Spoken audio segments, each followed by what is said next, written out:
Have you ever finished a lovely dinner with your family, feeling full and content, only to find yourself sitting perfectly still 10 minutes later because a sharp, gnawing pain has started to bloom just beneath your ribs? Do you ever look at a plate of your favorite food and feel a flicker of fear instead of appetite, wondering if the next hour will be spent clutching your midsection or rushing for the antacids? We often tell ourselves that these aches and cramps are just the price of admission for getting older. But what if I told you that your stomach is actually trying to send you a coded message? Imagine a future, just a few weeks from now, where you can enjoy a Sunday brunch or a holiday feast with total confidence, knowing exactly how to keep your digestive system calm, efficient, and pain-free. It is so easy to feel discouraged when our bodies start making noise we aren't used to. We might think our best days of eating and energy are behind us, but that simply isn't true. Growing older doesn't mean giving up, it means using smarter strategies. The truth is that post-meal discomfort might not be just aging at all. There is a hidden culprit that many of us overlook, a common physiological shift that happens in our 60s and 70s that changes the way we process fuel. In this video, we are going to uncover the 7 specific things your post-meal pain is revealing about your stomach health. We will explore why your digestion might be slowing down, the surprising truth about stomach acid, and the simple daily tweaks you can make to regain your comfort and your independence. By the time we reach the end of our journey today, you will have a clear, actionable plan to reduce that pain and boost your energy levels so you can get back to the activities you love. Before we jump into our first insight, if you care about staying healthy and keeping your independence as you age, please consider subscribing to our channel and turning on notifications. We share the kind of senior health wisdom that often gets rushed over in a standard doctor's visit. And I'd love to know who I'm talking to today. Are you watching from the United States, the UK, Canada, or somewhere else in our wonderful world? Drop a comment below with your location. I truly love seeing how far our senior health community reaches, and it helps me feel more connected to you as we walk this path together. The first thing your post-meal pain might be telling you is something quite counterintuitive, and it's what I call the great acid deception. Most of us have been told for decades that if we feel burning or pain after eating, we have too much stomach acid. We reach for the little purple pills or the chalky tablets to soak it up. But as we move into our 60s and beyond, the reality is often the exact opposite. Our bodies naturally begin to produce less stomach acid, a condition known as hypochlorhydria. When you don't have enough acid, your stomach can't properly break down proteins or activate the enzymes needed to move food along. It's like trying to dissolve a sugar cube in ice-cold water instead of a hot cup of tea. It just sits there, stubborn and whole. When food isn't broken down, it begins to ferment and putrefy right there in your stomach. This creates gas that pressures the valve at the top of your stomach, causing it to leak upward. This is why you might feel that burning, even though your acid levels are actually low. I remember a gentleman named Arthur who came to me feeling exhausted and bloated after every single meal. He'd been on acid blockers for years, yet the pain was getting worse. Once he realized his stomach was actually struggling to produce enough acid, he started taking a small tablespoon of apple cider vinegar in water before his meals. Within 2 weeks, his bloating vanished and his energy returned because he was finally absorbing the nutrients from his food again. If you feel a heavy, brick-like sensation in your stomach after eating meat or heavy proteins, your body might be crying out for more digestive support, not less. It is never too late to adjust your approach and give your stomach the fire it needs to do its job. Moving on to our second revelation, we need to talk about the hidden traffic jam in your digestive highway, technically known as delayed gastric emptying. As we age, the muscles that line our digestive tract can become a bit more relaxed, and the nerves that tell those muscles to contract, specifically the vagus nerve, might not be as snappy as they once were. Imagine a conveyor belt in a factory that has slowed down to half speed, but the packages keep coming at the same rate. Eventually, there's a pileup.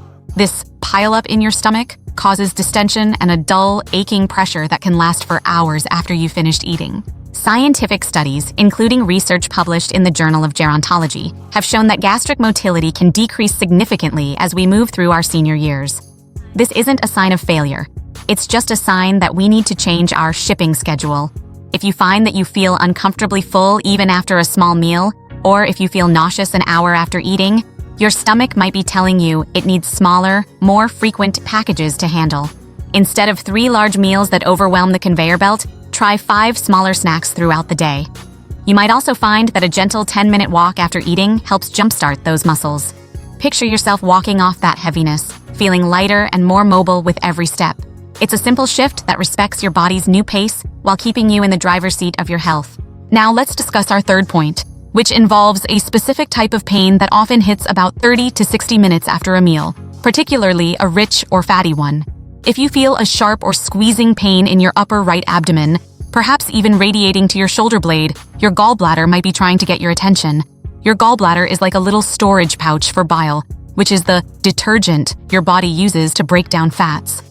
Over time, that bile can become thick or form stones, making it difficult for the pouch to squeeze effectively. When you eat a meal with butter, oil, or fried foods, the gallbladder tries to work, but it hits a snag, resulting in that telltale ache. Think of it like a rusty hinge on a door. It wants to move, but it's met with resistance. Many seniors find that their gallbladder health is the secret key to why they've been feeling greasy or heavy after dinner. According to data from the Mayo Clinic, gallstones are incredibly common as we age, but they don't always require surgery. Often your stomach pain is simply a signal to choose higher quality fats in smaller amounts. If you've been feeling this specific right side discomfort, try swapping the heavy cream or fried sides for healthy fats like avocado or a drizzle of olive oil. These are much easier for your gallbladder to wash away. You'll likely find that the sharp bites of pain disappear, leaving you feeling much more comfortable and ready to enjoy your evening. If you're finding these insights helpful so far, please give this video a thumbs up. It really helps us reach more people who might be struggling in silence with these same issues. And if you haven't yet, do subscribe, because we have so much more to share about reclaiming your vitality. We're just getting warmed up on this list. Our fourth point is one that is becoming increasingly common, but is often misdiagnosed as general stomach flu or nerves. It's the presence of uninvited guests in your small intestine, a condition called SIBO, or small intestinal bacterial overgrowth. We all have a beautiful garden of bacteria in our large intestine that helps us stay healthy. However, sometimes those bacteria migrate upstream into the small intestine where they don't belong. When you eat, especially carbohydrates or sugars, these bacteria have a feast before you can even digest the food yourself. This results in immediate, sometimes painful bloating and gas within 30 minutes of eating. It might feel a bit unsettling to think about bacteria being in the wrong place, but remember, knowledge is power. The reason this happens more as we get older is often linked back to our first 2 points: low stomach acid and slow motility. Acid usually acts as a bouncer at the door, keeping bacteria out of the small intestine, and motility acts as a broom that sweeps them away. When the bouncer and the broom are on break, the bacteria move in. If you feel like you look 6 months pregnant shortly after eating a piece of bread or a bowl of pasta, this might be your culprit. The good news is that by focusing on your motility and perhaps reducing processed sugars for a while, you can encourage those guests to move back where they belong. Imagine your internal garden being perfectly balanced again, where your food nourishes you instead of feeding a bloat. Moving on to number 5, let's talk about the micro tiers of sensitivity. As the years go by, the lining of our stomach and intestines can become a bit thinner and more sensitive to certain ingredients. You might have spent 60 years eating dairy or wheat without a single problem, but suddenly, your stomach is protesting. This isn't because you've developed a full-blown allergy, but rather because your body's production of certain enzymes like lactase has naturally dipped. It's like a favorite old sweater that has become a bit threadbare. It still works, but you have to be more gentle with it. If you notice that your stomach pain is accompanied by a sudden, rumbly feeling or an urgent need for the restroom, your stomach might be revealing a new sensitivity to lactose or fructose. I've seen so many people think they are dealing with a major illness, when in reality, swapping their morning cow's milk for an almond or oat-based version made the pain vanish overnight. A study in the American Journal of Clinical Nutrition suggests that up to 65% of the human population has a reduced ability to digest lactose after infancy, and this often becomes most apparent in our senior years. It isn't a sign of weakness. It's a sign that your body is asking for a more refined premium fuel. Try keeping a simple food diary for 3 days. You might find a direct link between that afternoon yogurt and your evening discomfort. Once you identify the trigger, the power is back in your hands. The 6th signal your post-meal pain might be sending is related to the physical structure of your stomach, specifically something called a hiatal hernia. This is when the very top of your stomach nudges up through the diaphragm into your chest area. It is incredibly common. In fact, some estimates suggest that over half of people over the age of 60 have one. When you eat a full meal, the stomach expands, and if part of it is trapped above that diaphragm muscle, it can cause a sharp stabbing pain or a feeling of something being stuck in your chest. Think of it like a balloon that's been slightly pinched in the middle. The air can't flow freely, and the pressure builds up. This pain often gets worse if you bend over to tie your shoes or lie down on the couch right after eating. If this sounds like you, the solution isn't necessarily a scary medical procedure. It's often about posture and gravity. By sitting up straight during your meals and staying upright for at least an hour afterward, you allow gravity to keep your stomach where it belongs. I've seen seniors who thought they were having heart issues find total relief simply by putting blocks under the head of their bed or committing to a gentle post-dinner sit in a supportive chair. You aren't losing your health, you're just learning how to work with the physical changes of your body. Smarter strategies lead to a much more comfortable life. Finally, our seventh point is perhaps the most overlooked cause of post-meal pain: the drowning effect of hydration.